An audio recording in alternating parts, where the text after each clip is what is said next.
Hello दोस्तों, welcome back to another video. And ये जो वीडियो होने वाला है ये बहुत ही इंपॉर्टेंट वीडियो होने वाला है। एंड यहाँ पे मैं आपको ऑपरेटिंग सिस्टम का यूनिट नंबर 1 का वन शॉट प्रोवाइड करना चाहता हूँ। तो सब फर्स्ट ऑफ ऑल मैं आपको बता दूँ कि आपका जो एग्ज़ाम है ऑपरेटिंग सिस्टम का वो 20 तारीख को है। एंड आज आपका डेट है 16, ठीक है। तो अपने पास 4 दिन है एंड आपको बहुत अच्छे तरीके से हम वन शॉट्स प्रोवाइड करेंगे ऑपरेटिंग सिस्टम का, सो बिल्कुल टेंशन लेनी नहीं है। एंड जो भी हम आपको यहाँ पे पढ़ाने की कोशिश करें, प्लीज़ उसको फोकस होकर पढ़ना। एंड सारी चीज़ें बहुत अच्छे से पढ़ाई जाएंगी जैसे कि प्रीवियस वीडियोज़ में पढ़ाई गई हैं। एंड प्लीज़ अगर आप लोग चैनल पे नए हो तो प्लीज़ चैनल को सब्सक्राइब कर दीजिएगा। एंड मैं फ़र्स्ट ऑफ़ ऑल एक चीज़ बता दूं कि मैंने ऑपरेटिंग सिस्टम के इंपॉर्टेंट क्वेश्चन डाल दिए थे जिनका लिंक डिस्क्रिप्शन में है, तो प्लीज़ जाकर चेक कर सकते हो या आप चैनल पर जाके सर्च कर सकते हो, ठीक है। तो नाउ अब स्टार्ट करते हैं, ठीक है। तो फर्स्ट ऑफ ऑल मैं बता दूं कि ऑपरेटिंग सिस्टम एक ऐसा सब्जेक्ट है जो आपके बहुत सारी ब्रांचेस को लग रहा है।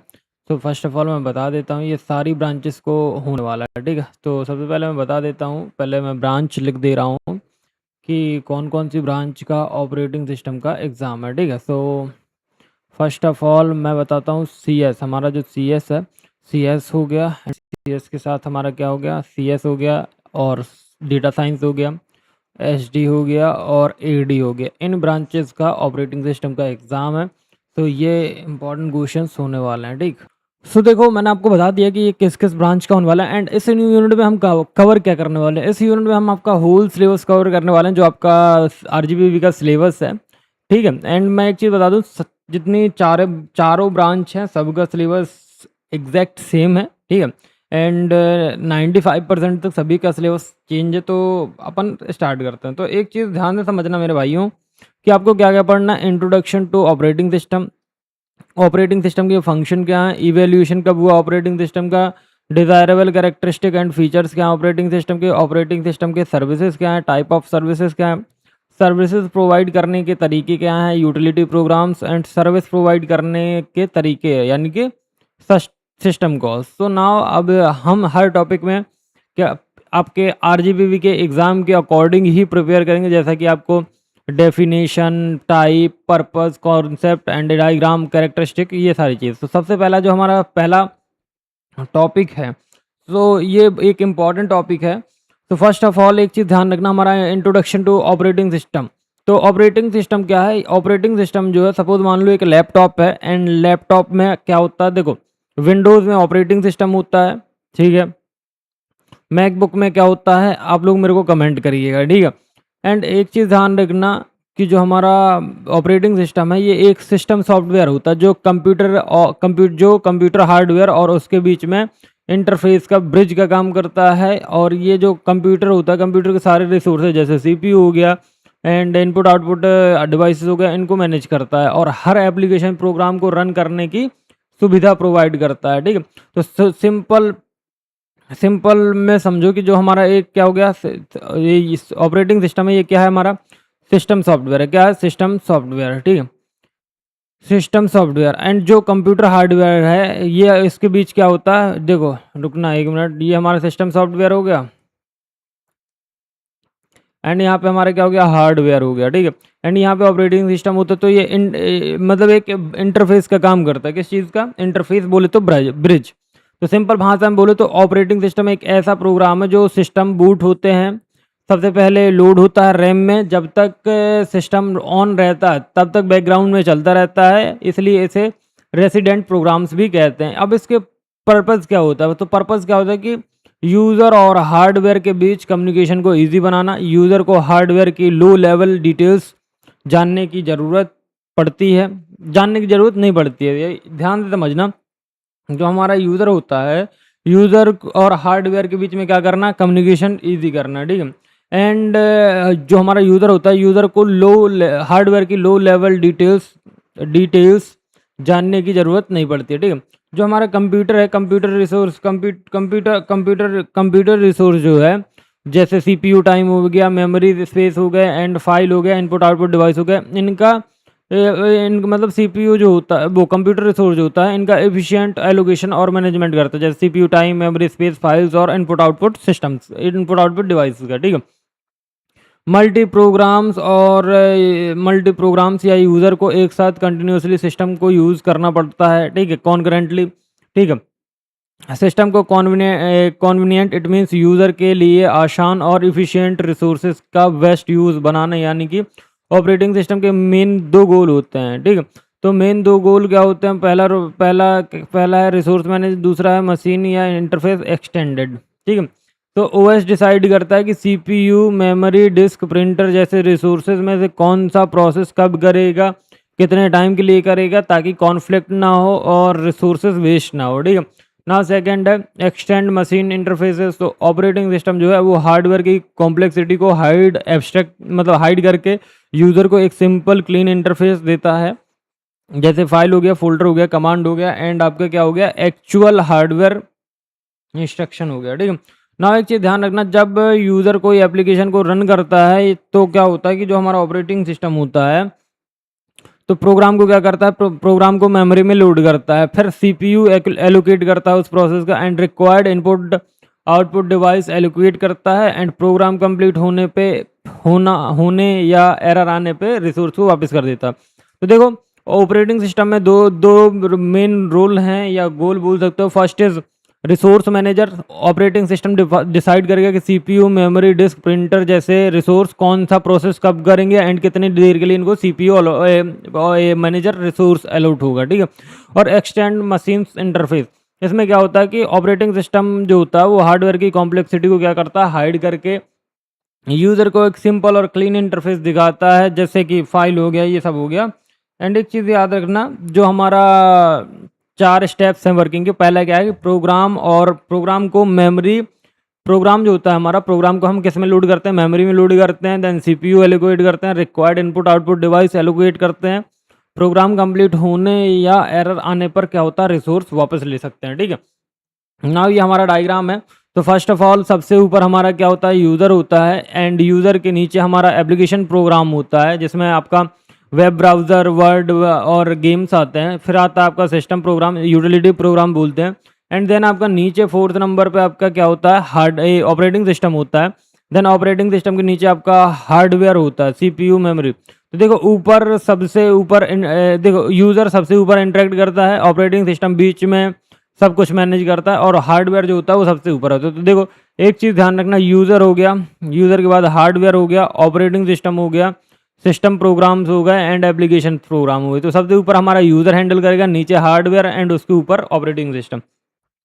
So now it's clear now. And अब एक चीज़ मैं बता देता हूँ कि आपको ये समझ में आ गया होगा। तो नाउ अब जो हमारा है, हमें इसके गुड फीचर्स या कैरेक्टरिस्टिक देखने। तो फीचर्स कौन कौन से हैं? एफिशिएंसी, मतलब रिसोर्स जो है, रिसोर्स का ऑप्टिमम यूज़ हो और वेस्टेज मिनिमम होता है। कन्वीनियंस, यूज़र फ्रेंडली इंटरफेस, जैसे GUI और CLI प्रोवाइड करे, जिससे सिस्टम को यूज़ करना आसान हो, ठीक है। एबिलिटी टू इन्वॉल्व, नए hardware software features easily add हो सकते हैं बिना कोई मेजर चेंजेस के। रिलायबिलिटी, सिस्टम बिना क्रैश एरर के कंसिस्टेंटली काम कर सकता है। Security and protection, unauthorized access से डेटा रिसोर्सेज को प्रोटेक्ट करें। रोबस्टनेस, अनएक्सपेक्टेड इनपुट एरर और सिचुएशन को भी हैंडल कर सकता है। पोर्टेबिलिटी, डिफरेंट हार्डवेयर प्लेटफॉर्म पर इजीली रन हो सकता है। तो there are various type of feature. First is efficiency, convenience, ability to involve, reliability, security and protection, and robustness and portability, ठीक है। नाउ अब नेक्स्ट है हमारा type and component of operating system. So there are 6 component या type बोल सकते हो। First is batch operating system. इसके छः टाइप होते हैं। पहला होता है batch operating system, time sharing operating system, distributed operating system, network operating system, and real time operating system, and multi program operating system या मल्टीटास्किंग ऑपरेटिंग सिस्टम बोल सकते हैं। एंड फिर हम इसको अब एक एक करके समझते हैं, ठीक। सो देखो यहाँ पे बैच ऑपरेटिंग सिस्टम क्या है। Batch operating system it means jobs को बैच में कलेक्ट करके एक साथ प्रोसेस करता है। And time sharing operating system है, मल्टीपल यूजर्स को CPU टाइम को छोटे छोटे स्लाइस टाइम क्वांटम देकर साइमल्टेनियसली एक्सेस करता है। डिस्ट्रीब्यूटेड ऑपरेटिंग सिस्टम में क्या होता है कि मल्टीपल कनेक्टेड कंप्यूटर को एक सिंगल सिस्टम की तरह मैनेज करता है। And network operating system network computer को एक रिसोर्स शेयर करने में हेल्प करता है। Real time operating system fix time deadlines के अंदर रिस्पॉन्स देता है, जैसे मेडिकल डिवाइस, इंस्ट्रूमेंटल कंट्रोल। ठीक है। Now multi programming and multitasking operating system, एक से ज़्यादा प्रोग्राम को मेमोरी में रखकर सीपीयू का यूटिलाइजेशन बढ़ जाता है। ठीक है ना। मेन कंपोनेंट क्या, process management, memory management, file management and input output device management, security management and command interpreter, it means shell. Advantage, hardware के साथ डायरेक्ट इंटरेक्शन की ज़रूरत नहीं होती है एंड ये यूज़र फ्रेंडली होता है, मल्टीपल प्रोग्राम के साथ रन हो सकता है, मल्टीटास्किंग होता है, रिसोर्स मैनेजमेंट इफिशिएंट होता है एंड सिक्योरिटी और एक्सेस कंट्रोल प्रोवाइड करता है, एरर डिटेक्शन और हैंडलिंग को आसान बनाता है। नाउ डिसएडवांटेज, ऑपरेटिंग सिस्टम खुद भी काफ़ी मेमोरी और सीपीयू का जो रिसोर्स कंज्यूम करता है उससे ओवरहेड हो सकता है। अगर ऑपरेटिंग सिस्टम क्रैश हो जाता है तो पूरा सिस्टम डाउन हो जाता है एंड कॉम्प्लेक्स ऑपरेटिंग सिस्टम बनाना और मेंटेन करना थोड़ा सा हाई होता है, हाई कॉस्ट एंड एक्सपेंसिव होता है एंड एक्सपर्टीज़ भी लगती है एंड सिक्योरिटी वर्नरेबिलिटीज़ लाइक वायरस और मालवेयर का रिस्क बढ़ रहता है। ठीक है। नाउ एप्लीकेशन क्या, पर्सनल कंप्यूटर जैसे विंडो हो गया, मैकओएस हो गया एंड लिनक्स हो गया, mobile device Android, iOS, server Linux, Unix based server operating system, web hosting, data based, embedded system, smart device, ATMs, medical equipment and super computer and main frame computer हैं जैसे batch और distributed operating system. तो ये हमारा introduction to operating system यहाँ पे ख़त्म होता है क्योंकि ऑपरेटिंग सिस्टम है क्या। अब नाउ जो हमारा सेकंड क्वेश्चन है वो क्या, function and evolution of operating system. तो देखो जो हमारा function and evolution of operating system है, तो देखो जो ऑपरेटिंग सिस्टम है क्या है, ऑपरेटिंग सिस्टम। सो ऑपरेटिंग सिस्टम के जो फंक्शन है वो कोर का काम करते हैं। किसका काम करते हैं, कोर का काम करते हैं, जो ऑपरेटिंग सिस्टम को चलाने के लिए कंटिन्यूसली परफॉर्म करता है। ठीक है। तो देखो जो ऑपरेटिंग सिस्टम है, ऑपरेटिंग सिस्टम के जो फंक्शन होते हैं वो कोर का काम करते हैं, जो ऑपरेटिंग सिस्टम को चलाने के लिए कंटिन्यूसली काम करते हैं। ठीक है। Now first function is process management. तो देखो जो प्रोसेस मैनेजमेंट क्या है, ये प्रोसेस को क्या करता है, क्रिएट करता है, शेड्यूल करता है, सस्पेंड करता है और रिज्यूम करता है और टर्मिनेट करता है। तो देखो मैं आपको ये जो बेसिक टर्मिनोलॉजी है, क्रिएट करना, शेड्यूल करना, पोस्टपोन करना एंड सस्पेंड करना, रिज्यूम करना एंड टर्मिनेट करना, ये क्या है मैं आपको बारी बारी से बताता हूँ। तो प्रोसेस क्रिएट करना मतलब प्रोसेस शुरू करना, मतलब प्रोसेस को बनाना, क्रिएट मीन्स बनाना, आई नो आप लोग जानते होंगे। एंड फिर हमारे क्या है, फिर है हमारा क्या, शेड्यूल करना। सपोज मान लो कि जैसे मैंने 8 बजे आपका वीडियो शेड्यूल किया, तो ये क्या है, शेड्यूल करते हैं हम किसी वीडियो को। ठीक है। तो ये शेड्यूलिंग वही उसी टाइप की है कि किसी प्रोसेस को शेड्यूल करना, सस्पेंड मतलब सस्पेंड कर देना, और रिज्यूम मतलब चालू करना एंड आपका टर्मिनेट मतलब खत्म करना। ठीक है। तो आई थिंक ये जो बेसिक टर्मिनोलॉजीज है आपको समझ में आ गई। देन हमारा नेक्स्ट है हमारा memory management. So memory management क्या होता है, so memory management is main memory जो होती है, मेन मेमोरी का एलोकेशन और डी एलोकेशन क्या करना, डी एलोकेशन प्रोसेस को करता है। ठीक है। तो जो हमारी मेन मेमोरी होती है, मेन मेमोरी एलोकेशन और डी एलोकेशन प्रोसेसेस को करता है। ठीक है। नाउ थर्ड है हमारा क्या, थर्ड है हमारा, ध्यान से देखिएगा, फाइल मैनेजमेंट। सो फाइल मैनेजमेंट क्या भैया, फाइल को क्रिएट करता है, फाइल को डिलीट करता है, फाइल को रीड करेगा, फाइल को राइट करेगा और फाइल को ऑर्गेनाइज करता है डायरेक्टरी स्ट्रक्चर्ड से। ठीक है। नाउ जो हमारा नेक्स्ट है, नेक्स्ट हमारा क्या है, डिवाइस मैनेजमेंट। सो डिवाइस मैनेजमेंट क्या भैया, डिवाइस मैनेजमेंट क्या है कि इनपुट आउटपुट डिवाइस जैसे प्रिंटर हो गया, डिस्क हो गया, कीबोर्ड हो गया, इनको कंट्रोल और एलोकेट करता है वायर डिवाइसेस और ड्राइवर्स। ठीक है। नाउ अब आपका जो इंपॉर्टेंट है वो क्या है, सिक्योरिटी मैनेजमेंट। तो सिक्योरिटी मैनेजमेंट में क्या करता है, अनऑथराइज्ड एक्सेस सिस्टम और डेटा को क्या करता है, प्रोटेक्ट करता है। एंड जो हमारा नेक्स्ट है, नेक्स्ट हमारे क्या है, सारे टाइप के कलर यूज कर रहा हूँ गाइस मैं। ठीक है। Command interpretation. तो कमांड इंटरप्रिटेशन में क्या होता है कि यूजर कमांड को समझ, यूजर जो होता है यूजर कमांड्स को समझकर एग्जीक्यूट करता है, CLI एंड GUI सेल्स में। ठीक है। नाउ एरर और exception handling, sorry, error and exception handling क्या है, तो देखो हार्डवेयर और सॉफ्टवेयर एरर्स को क्या करते हैं, डिटेक्ट करते हैं और हैंडल करते हैं।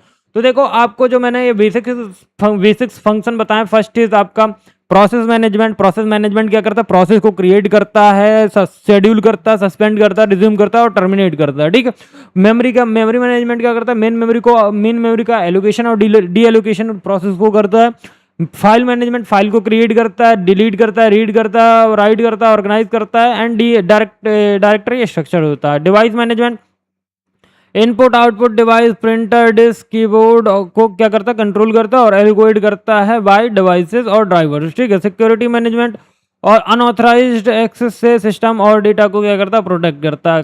कमांड इंटरप्रिटेशन, यूजर कमांड को समझकर एग्जीक्यूट करता है, CLI और GUI सेल्स, ठीक है। एरर एक्सेप्शन हैंडलिंग, हमारा जो हार्डवेयर है, हार्डवेयर और सॉफ्टवेयर एरर को क्या करता है, डिटेक्ट और हैंडल करते हैं। नाउ अब आता है इवोल्यूशन ऑफ ऑपरेटिंग सिस्टम। तो यहाँ पे सारे जनरेशंस एंड सारी चीज़ें लिखी है। तो देखो एक चीज़ ध्यान रखना, सारी चीज़ें सिंपल एंड नॉर्मल वे पे पढ़ाऊंगा, ठीक है।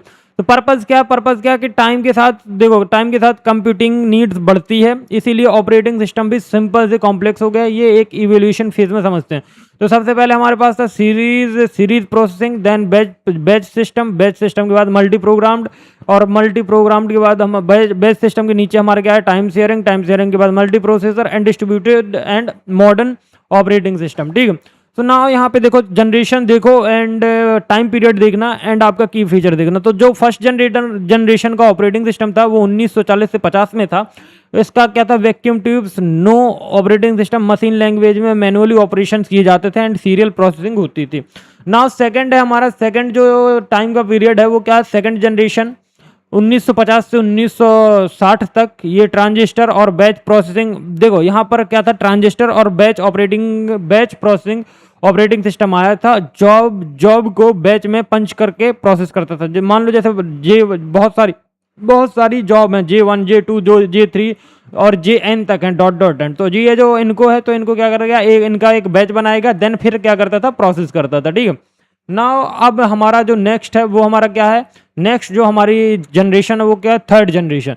ये 1960 से 1970 तक चली।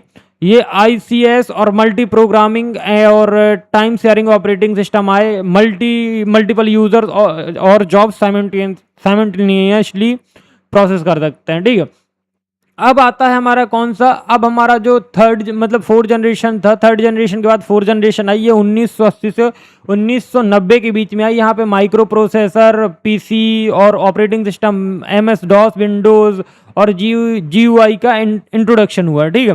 एंड जो हमारा लास्ट है फिफ्थ जनरेशन, एंड ये इम्पॉर्टेंट है आज के लिए भी।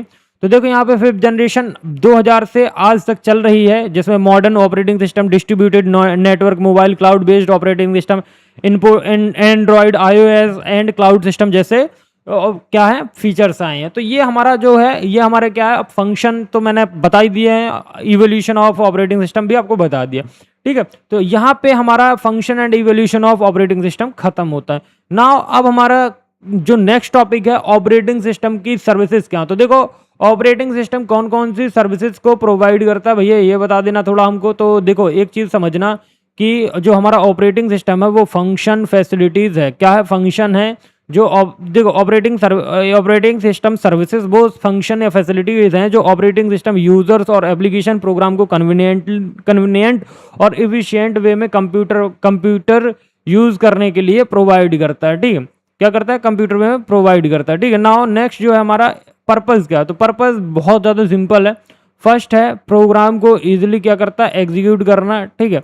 इनपुट आउटपुट ऑपरेशंस को सिंप्लीफाई करना, यूज़र को हार्डवेयर डिटेल्स जाननी पड़ती है। क्या जाननी पड़ती है, यूज़र जो होता है उसको हार्डवेयर की जो यूज़र को हार्डवेयर डिटेल्स जाननी पड़ती है, ठीक है। फाइल सिस्टम एक्सेस और कम्युनिकेशन एरर डिटेक्शन जैसी क्या करनी पड़ती है, जैसी फैसिलिटीज़ देनी पड़ती है।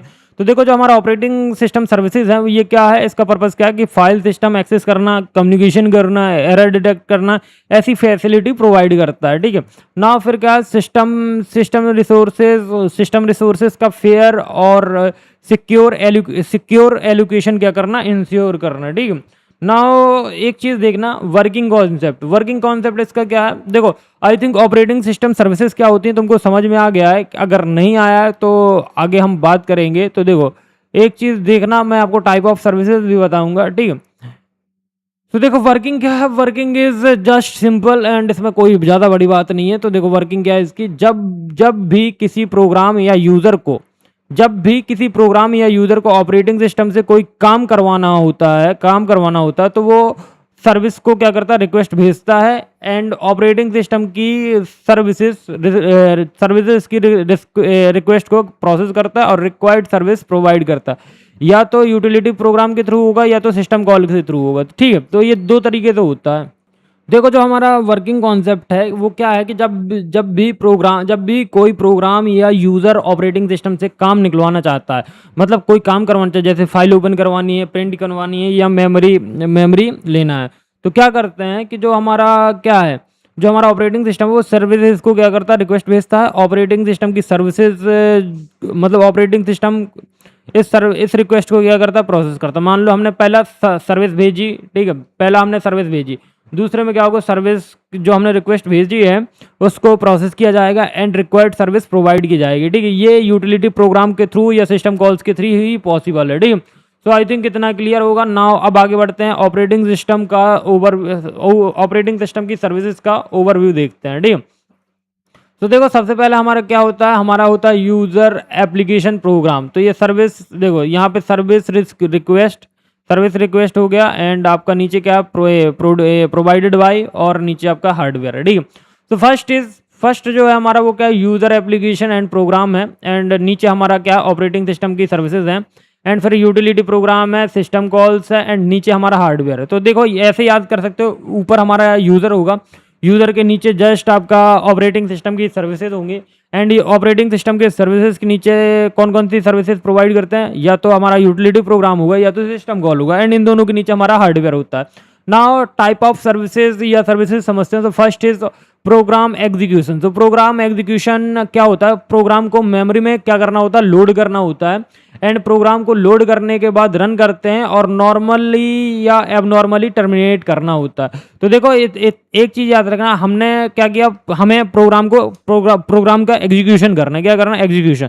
तो हम प्रोग्राम को मेमोरी में लोड करेंगे एंड रन करेंगे और नॉर्मल और एबनॉर्मली टर्मिनेट करते हैं, ठीक है। नाउ सेकंड जो सर्विसेज है, इनपुट और आउटपुट ऑपरेशन। तो इनपुट और आउटपुट डिवाइस लाइक फाइल हो गया, प्रिंटर हो गया एंड प्रिंटर के बाद हमारा क्या हो गया, कीबोर्ड हो गया, क्या हो गया, आउटपुट हो गया, प्रिंटर हो गया।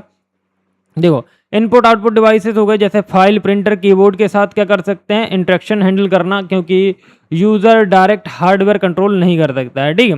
And now file system manipulation. तो फाइल सिस्टम मैनिपुलेशन क्या होता है, फाइल हो गया, डायरेक्टरीज हो गया और इन सबको क्या करना, क्रिएट, डिलीट और रीड राइट सर्च करने की सुविधा प्रोवाइड करना।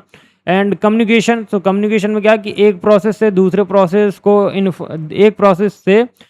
प्रोसेस को इन्फॉर्मेशन एक्सचेंज करना सेम कंप्यूटर या नेटवर्क के थ्रू, लाइक पीसीआई, आईपीसी, ठीक है, इंटरनेट प्रोटोकॉल, ठीक है।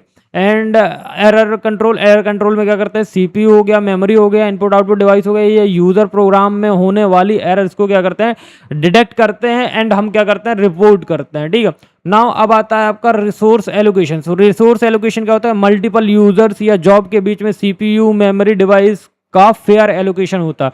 कोई भी चीज़ यहाँ पर अनफेयर नहीं होती, जो रिसोर्स का एलोकेशन होता है वो फेयर तरीके से होता है, चाहे सीपीयू के बीच हो, मेमोरी के बीच हो या डिवाइसेस के बीच में हो, ठीक है। नाउ अब देखो एक चीज़ ध्यान से सुनना, जो हमारा अकाउंटिंग है, अकाउंटिंग भी एक सर्विसेज है एंड ये कौन सा यूज़र कितने रिसोर्सेज यूज़ कर रहा है, ये सब चीज़ ट्रैक करना, बिलिंग करना, ये सब कौन करता है, अकाउंटिंग वाला सर्विसेज करता है। Protection and security.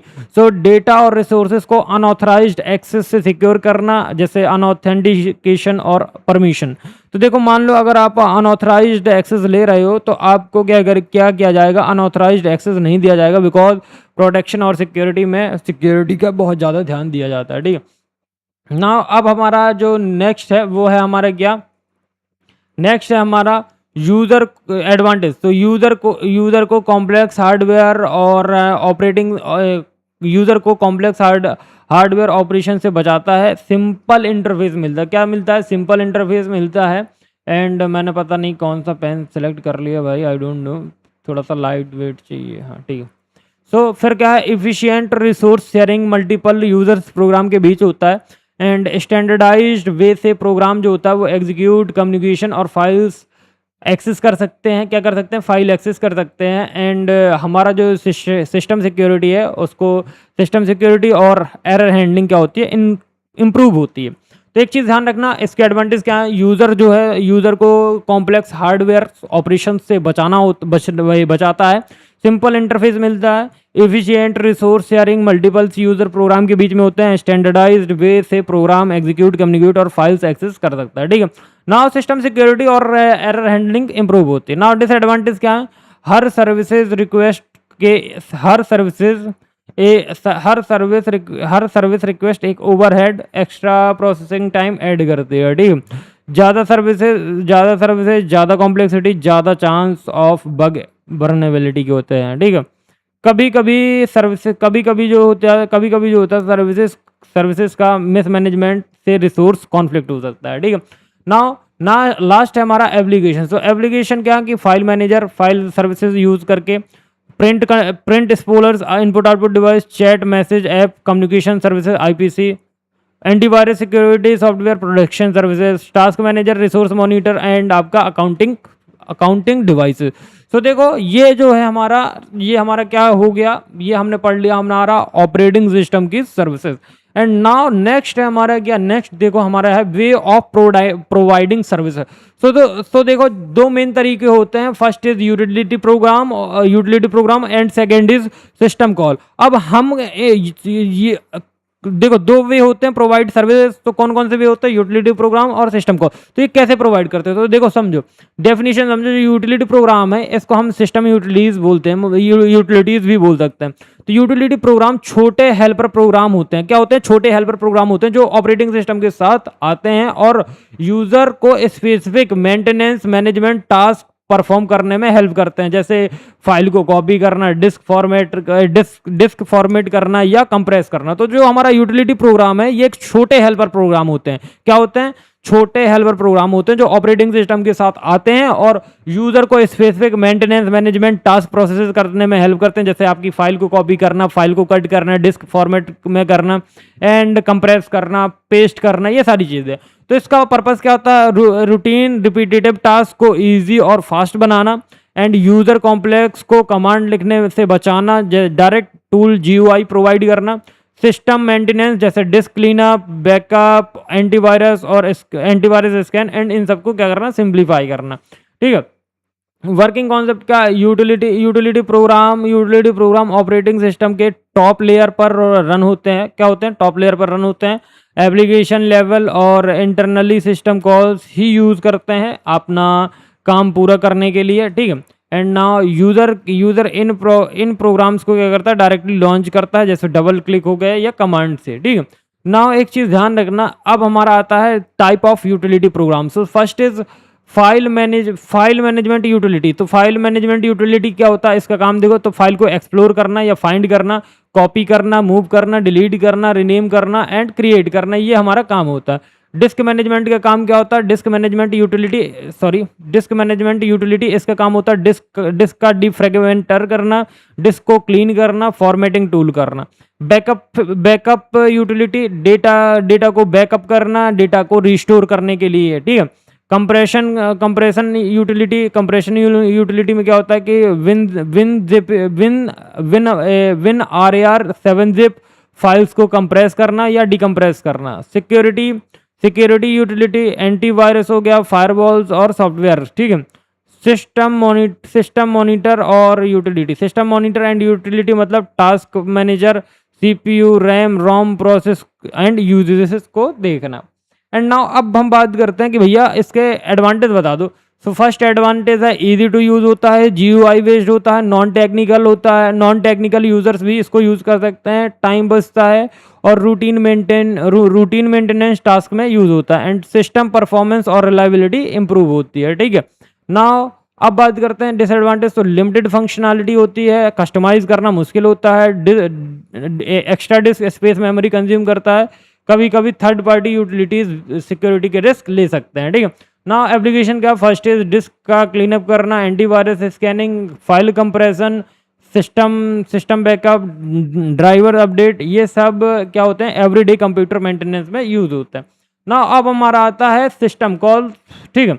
अभी तो हमने यूटिलिटी प्रोग्राम वाला पढ़ा, तो अब जो देखो दो सर्विसेज हैं, यूटिलिटी प्रोग्राम एंड आपका सिस्टम कॉल। तो यूटिलिटी प्रोग्राम पढ़ लिया, अब सिस्टम कॉल की बारी। तो देखो जो यूटिलिटी प्रोग्राम है, यूटिलिटी प्रोग्राम में पढ़ लिया, अब सिस्टम कॉल। तो सिस्टम कॉल एक प्रोग्रामिंग इंटरफेस है जिसके through user level program directly operating system kernel से सर्विसेज को रिक्वेस्ट करता है।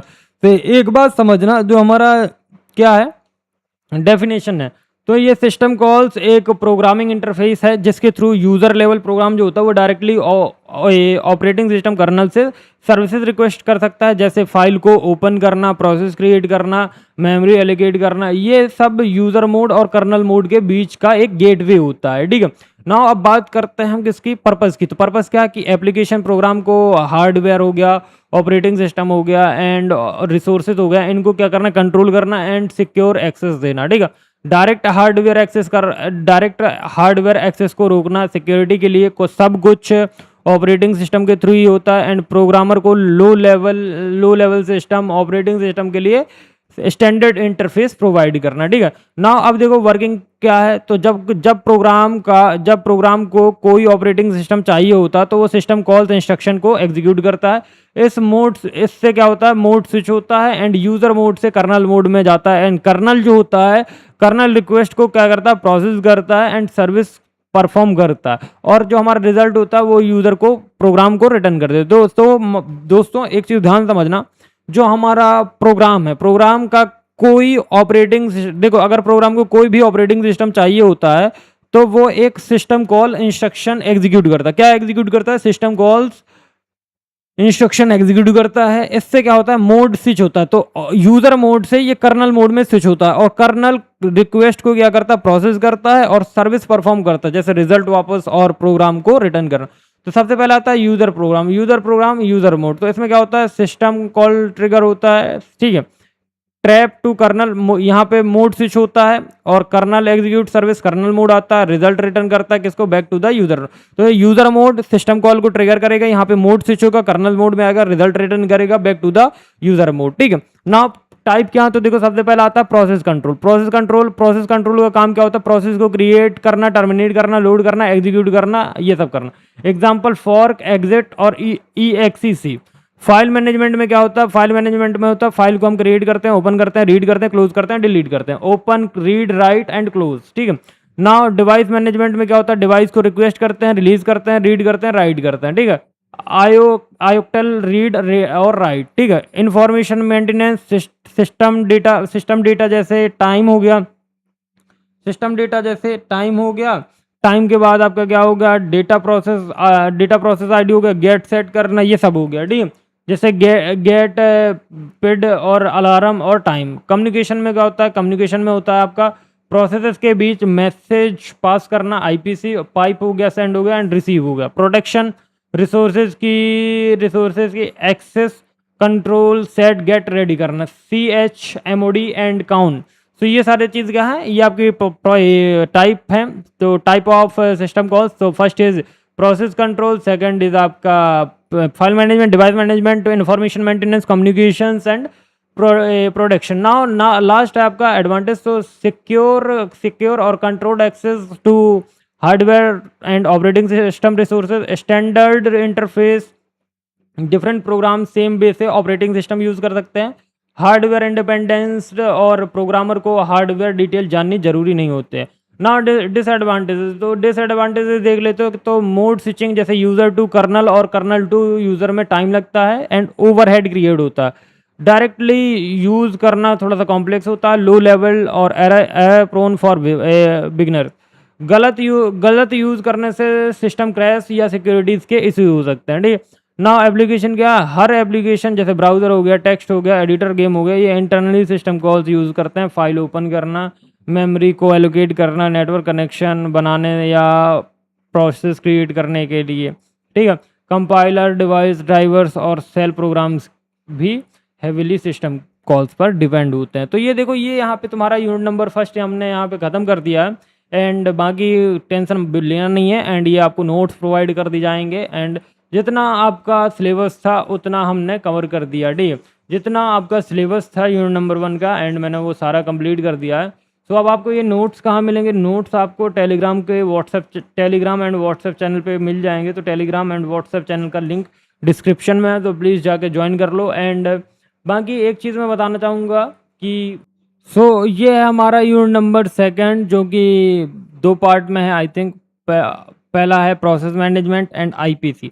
प्रोसेस मैनेजमेंट में आपको क्या-क्या पढ़ना है, देखो मैं बता देता हूँ। Process management concept of process समझना है, एंड प्रोसेस के स्टेट डायग्राम समझना है, प्रोसेस बेस्ड कर्नल पढ़ना है, dual mode of process execution, CPU scheduling algorithm, and आपका deterministic modelling, and system call for process management, concept of threads, and process management in Unix and Windows, and फिर आपका है inter process communication IPC. तो inter process communication यहाँ से start होता है। तो इसमें real and virtual concurrency, mutual exclusion, synchronisation, and critical section problem, and फिर आपका solution to critical selection, and semaphores, and फिर आपका है डेडलॉक प्रॉब्लम्स, एंड फिर उसके बाद आपका डेडलॉक कैरेक्टराइजेशंस, एंड फिर आपका लास्ट में है क्या, डेडलॉक प्रिवेंशन ही है ना, हाँ deadlock prevention, and now last deadlock avoidance. Deadlock को कैसे अवॉइड करते हैं, deadlock detection and recovery.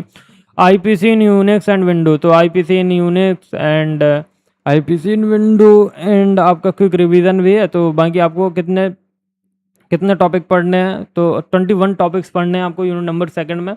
So I hope आपको ये वीडियो पसंद आया होगा, जो कि बहुत यूनिक एंड बढ़िया वीडियो है। एंड अब ये वीडियो आपको कहाँ पे मिलेगा, ये वीडियो आपको यूट्यूब चैनल इंजीनियरिंग बॉयज़ पे मिल जाएगा। एंड एक रिक्वेस्ट है मेरी कि प्लीज़ आप लोग टेलीग्राम को ज्वाइन कर लेना, तो आपको क्या मिल जाएगा, नोट्स मिल जाएगा। So thank you for watching, मिलते हैं नेक्स्ट वीडियो में।